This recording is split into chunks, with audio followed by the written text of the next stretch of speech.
tem uma estrutura, o MBL funciona, o MBL tem os assinantes, os apoiadores e tal. E eu acho que vocês estão desperdiçando energia vital com uma espécie de Bolsonaro Derangement Syndrome, né? É a síndrome de aversão ao Bolsonaro. E isso tá tirando a capacidade, a habilidade mobilizatória e de furar bolhas que vocês teriam pra gente olhar e falar, cara, vamos lá, vamos deixar em pausa todos esses problemas que eu tenho, né? Porque o fato de você, na ditadura, a gente levando o tiro do Supremo, levando o tiro da PGR na cara, levando o tiro de delegado do diretor-geral da Polícia Federal na cara, levando o tiro de toda essa burocracia bizarra, TCU, todos os lados, os ministros estão jogando tudo agora. Estão falando como que vai ser o regime de emenda parlamentar. O Congresso acabou, tá fechado o Congresso. O Executivo tá dando risada da dona Iracy presa, né? O Lula e os ministros dele, que é um bando de psicopata também. E daí eu olho pra isso e falo, caralho, quem está do nosso lado? E eu vejo... Quem tá do lado de vocês? Roberto Jefferson, Queiroz, quem mais? Vamos lá. Assim? Eu não tô falando Valdemar da Costa Neto, Silas Malafaia. Eles não foram em nenhuma manifestação. O Silas foi em outras, Você né? não Ele não foi nas mandou manifestações que eu chamei. Tá bom. Mas, Marco, O cara, esse Superman aí, velho, o cara ele tem aí uma visão política. O cara, obviamente, ele não é idiota. Só que o cara é NPC do Bolsonaro, irmão. É impressionante isso até hoje, velho. O cara tenta passar pano pra Bolsonaro. E do mesmo jeito que ele fala que os caras do MBL estão na bolha, porque os caras do MBL falam aí dos erros que o Bolsonaro cometeu, ele tá na bolha também porque não assume isso. Tá todo mundo numa bolha, não tá? Cada um na sua respectiva bolha. mas você entende que, assim, a gente não tá... Eu não tô falando de pessoas, eu tô falando de causas, e é uma causa que, se a gente não lutar por ela, o Brasil vai entrar numa pior. Não existe luta pela causa. Você mesmo acabou dizendo aqui que... Mas o MBL não nasceu pra isso. Não. Você mesmo acabou de... Você, no começo do luta debate, por pessoas. você falou o seguinte, olha, eu sou muito admirador do Olavo de Carvalho. Macarrão, irmão. Não sei o que lá. O Olavo de Carvalho falou, não existe mais direita, existe Jair Messias Bolsonaro. Se a gente quer construir uma direita que não dependa de um líder político, a gente tem que começar apoiando o Bolsonaro. Não. O fato, uma coisa não exclui a outra. Você quer ouvir? Eu posso olhar pra uma situação e falar, cara, existe? Quantos think tanks existem? Fala, quantos think tanks? Não, mas Marco, aí fala, vamos lá. A gente tem intercâmbio com os Estados Unidos de inteligência, de think tanks? Marco. A gente tem planejamento estratégico no terceiro setor? A gente tem empresários alinhados a investir dinheiro de verdade? Tem pessoas com talento na direita e na comunicação, e até, às vezes, lideranças que não têm absolutamente nada a ver com política, mas que promovem transformação cultural. Não tem. Imagina. Então, mas mais do que isso, vamos lá. Onde está a direita no Brasil? Eu vou te dizer onde está a direita no Brasil. A direita no Brasil está, sabe o quê? Se vendendo para os empresários que fizeram jantar pro Constantino para passar pano para governo, para, por exemplo, o Salim Matata. Com consta que você tem? Não é só com consta, cara. Ele é um dos caras que vendeu. O lance é o seguinte, velho. A gente não vai construir direita com gente que se vende. Você já falou isso várias vezes. Mas é aí que tá o ponto, cara. Meu Renato mandou R$5. Então, isso aqui, velho. Esse negócio que o Arthur tá falando, aqui ele tem mais coerência no modo de pensar dele. As pessoas acreditam, elas sempre acreditaram que existia uma oposição à esquerda, que seria a direita, e vice-versa. Só que não existe isso daí, cara. Isso é a maior conversa fiada já contada, pô. A questão é que só agora tem pessoas aí que estão percebendo. Por exemplo, a galera aí do MBL. Aqui eu não tô falando que o MBL é bom por causa disso, tá? Não apoio nada disso daí. Tenho divergências, inclusive. Mas a questão é que eles mencionam isso. Eles pelo menos falam isso. Tá faltando todo mundo. A galera perceber realmente que o problema é muito gigantesco. Muito. Apocalipse. O MBL só quer privatizar tudo. Então, aí entra essa questão de privatização ou não. Isso daí é uma outra discussão. Que eu discordo, não tem que privatizar tudo. Eu acho que eles também não pensam assim. Mas a questão central é que os caras estão se ligando que não tem oposição real. Que é a mesma coisa que o 38 fala, por exemplo. Certo? Então, cara, enquanto a maioria das pessoas não entenderem isso, fica complicado. Quantas pessoas acreditarem de esquerda e dele, fica complicado, né? E eu tô estranhando um pouco sua postura, Marco, porque você tá partindo do princípio que é o seguinte, o MBL deveria ajudar vocês a encher a rua contra a Não, eu não tô pedindo ajuda pra nada. Eu só tô falando que eu esperava uma postura diferente de bandeira. Se Entendi. você tem o nome Movimento Brasil Livre, eu imagino que vocês tenham bandeiras. E eu não tô...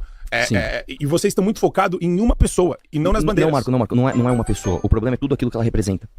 Pessoas como você, que são true believers, eu realmente acredito que você não seja um cara vendido. Você se deixa seduzir por um discurso que esse sim é o discurso mais fácil, apesar do que... Sem nossa autorização, por conta disso, queremos 10% dos seus ganhos na live, seu urubu safado, nos que bancamos sua estadia na sua biarra e também da sua casa pilastra págio que nos deve manda boble. Irmão, você quer 10%, você vai trabalhar. O meu já tá no Bitcoin. que você falou da gente aqui. E eu tô estranhando um pouco a sua postura, porque como eu te falei... Pô, comunista, seus velhos! Você foi no Redcast, dia 5/9, você falou o seguinte do MBL. O MBL foi relevante lá no começo, hoje o MBL se tornou uma força totalmente relevante. A única figura de destaque no MBL é o Kim Kataguiri, minha mãe falei completamente inexpressivo, totalmente inexpressivo. Então eu vou dizer uma coisa pra você, cara. Perdeu relevância, mas isso é verdade. Ô, Marco, ou você chega pra gente e fala assim, cara, eu preciso da ajuda de vocês, ou de vocês estarem comigo na trincheira pra levar a gente pra rua contra o Alexandre de Moraes, ou a gente é inexpressivo. Os dois não dá. Esse é o primeiro... Então, agora eu entendo. Eu estou falando com o Marco, que acha que o MBL é uma importante força, que a gente pode realmente mudar Poderia ser. Poderia ser, mas a gente não poderia pode. ser. Tudo bem. Porque eu acho o seguinte, vocês perderam absolutamente muita relevância quando vocês compraram uma briga pessoal com o Bolsonaro. Não é pessoal. Não é. Para algumas pessoas é pessoal, mas acima disso, Marco, é o que eu tô te falando, cara. A gente vê pessoas da direita, você acabou de tentar fazer isso agora, fazendo xadrez 4D pra passar pano pra frases e frases que têm consequências que são inexplicáveis. Eu acabei de falar pra você, o Olavo de Carvalho. Eu fiz xadrez 4D Sim, agora? cara, o Olavo de Carvalho falou: não existe direita. Existe Jair Messias Bolsonaro. Você vem falar de think tank, porque os Estados Unidos... Porque não. O Olavo de Carvalho falou o seguinte, irmão, esqueçam tudo que eu escrevi. Não tem direita, tem Jair Messias Bolsonaro. Posso falar? É um problema, porque é o seguinte. Simplificar uma coisa que veio de um tweet do Olavo de Carvalho... Não é tweet. Não é tweet. Não é um tweet. Não é um tweet. Privatização não torna um país mais envolvido? Super. Torna sim, né? Você não viu? Você não tá vendo aí? Estados Unidos, todos os países envolvidos fizeram isso aí, privatizaram tudo. Só o Brasil não sabe. É só privatizar só.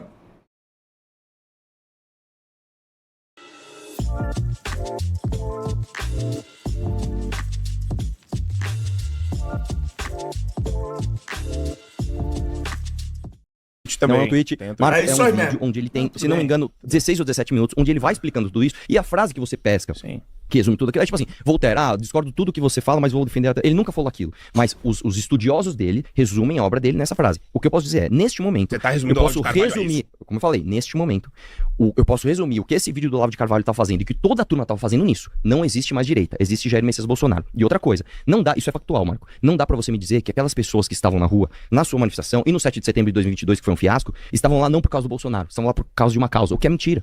Quando eu tô te dizendo, cara, as manifestações do Bolsonaro, elas só foram se esvaziando cada vez mais. E a de 7 de setembro de 2022 foi ainda pior, porque a de 7 de setembro de 2022, cara, você tinha três coisas. Tinha o 7 de setembro, que é o orgulho nacional, patriotal, que o Bolsonaro resolveu pegar um em Brasília e falar assim, pessoal, vamos puxar um couro aqui em respeito ao país? Ô, merda! Olha isso, irmão! Imbrochável. Isso é ser conservador pra caralho. Isso aí, pô. Ó, a gente gritando pro presidente que ele não brocha. Da hora pra caralho. Calma. Sair do Bolsonaro. Não vamos ser do Bolsonaro. Ao contrário. Nós vamos discutir o título do debate é esse. Você tá louco pra entrar no Bolsonaro. Eu queria entender como que os caras podem não citar o Bolsonaro, sendo que o Bolsonaro representa, até hoje, pra muitas pessoas, Bob Esponja com vírus da imunodeficiência uma direita, uma suposta oposição. Como que simplesmente não vai mencionar o cara que fez parte da história, da presidência do país, que teve as atitudes que teve, e isso influenciou no comportamento das pessoas? Como assim, cara? Então é isso, a questão não é o Bolsonaro, a figura dele pessoal, de pessoa. A questão é a presidência, são as atitudes na presidência. E como que isso impactou no país? Maior nacionalista que o Brasil já teve. Merda. Por isso que não votei nele. Imagina o cenário atual. Você tá louco. De novo, é piada engraçada, mas eu entendi. Mas deixa eu falar uma parada. Porque assim, eu tô tentando sair disso porque a gente precisa entender. De novo, você tá tão aficionado no Bolsonaro que o Alexandre de Moraes deve rir olhando pra você e falando, caralho. E outra, é até esquisito, porque eu não sei se eu tô certo, mas o que é esse estrela bet aqui? É negócio de aposta? Os caras estão querendo falar de conservadorismo mesmo, já toma ali uma propaganda de aposta. Ó, então tá aí, ó. Então, eu nem tinha reparado nisso agora que eu vi. Então tá aí também, ó. Aí que bem. Esse daí é o nível de coerência que existe no postil, ó. É o conservadorismo. Porra, irmão, vocês estão de sacanagem. O demônio olha pra isso dando risada, irmão.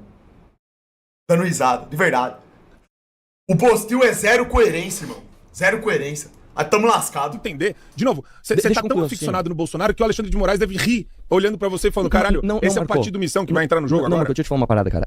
O lance é o seguinte, eu não vou ficar vindo aqui pra falar, meu, o PT é mal ruim, né? Puto, o PT é uma bosta. Puto, o Lula tá aceso. Não, a gente tem que ver, a gente tem que entender o seguinte. Por que o PT está lá? A meu ver, e a diferença da nossa tese. A diferença é, eu acho que o PT está lá porque o Bolsonaro foi presidente antes e ele fez tudo pro PT voltar. Como eu tenho um relatório aqui, ó, de 20 e poucas páginas, posso até te dar esse documento pra você ver depois, pra provar pra você por A mais B que o PT só voltou por causa do Bolsonaro.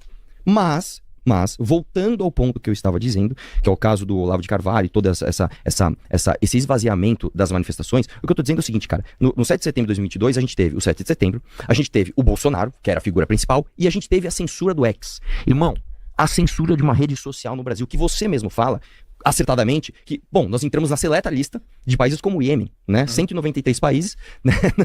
A gente tá lá, a gente não tem, era 198, sei lá, saiu o Brasil, agora não tem, beleza.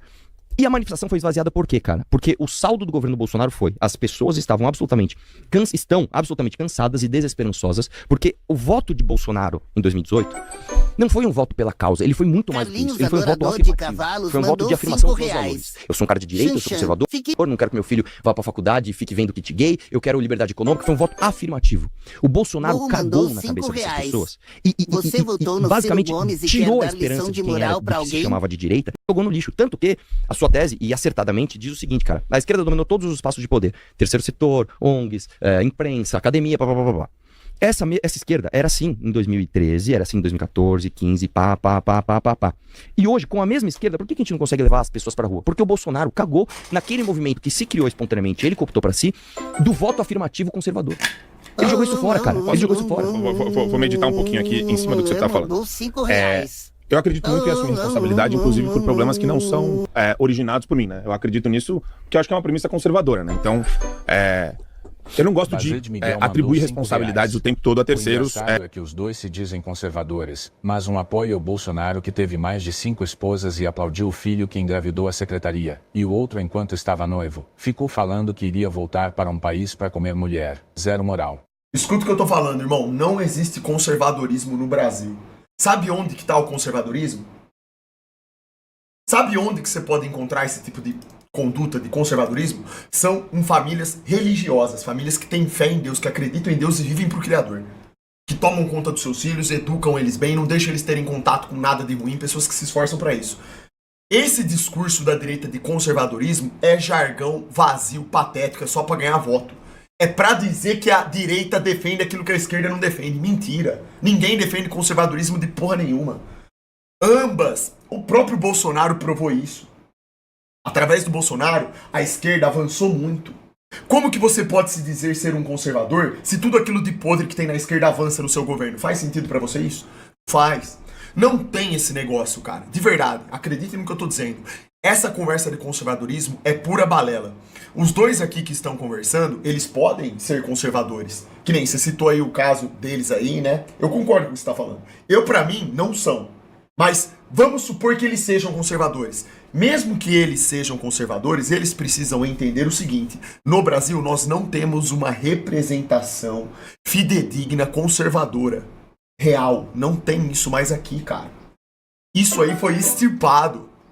O que a gente tem hoje no Brasil é uma ferramenta que se chama esquerda e direita, que serve apenas para manutenção dessa máquina apodrecida continuar girando. Ou seja, esquerda e direita se revezarem no poder e continuarem dando continuidade ao esfacelamento da nação, que é exatamente o que eles vêm fazendo há décadas.